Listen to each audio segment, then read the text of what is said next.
അപ്പോൾ അവൻ എന്നോട് ചിരിച്ചിട്ട് പറഞ്ഞു, മമ്മി അമ്മ സമ്മാനം തരും, PR തരും, പക്ഷെ ഇപ്പോഴല്ല, അത് വർഷങ്ങളെടുക്കും, എന്തെല്ലാം പ്രൊസീജിയേഴ്സ് ഉണ്ട്, ആ പ്രൊസീജിയറുകൾ കടന്നു പോയി കഴിഞ്ഞ് PR തരും, മാതാവ് തരാതിരിക്കില്ല, എനിക്ക് വിശ്വാസമുണ്ട്, പക്ഷെ ഉടനെയൊന്നും കിട്ടാൻ പോണില്ല, അത് വർഷങ്ങൾ കഴിഞ്ഞിട്ടുള്ള കാര്യമല്ലേ എന്ന് പറഞ്ഞു.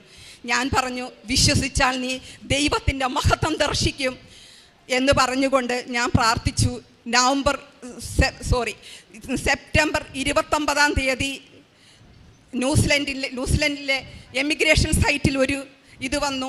ഞാൻ പറഞ്ഞതുപോലെ ഞാൻ അവനോട് എങ്ങനെയാണ് പറഞ്ഞത്, എല്ലാവർക്കും PR കൊടുക്കും, അവിടെയുള്ള എല്ലാ ബുദ്ധിമുട്ടുള്ളവർക്കും PR കൊടുക്കും.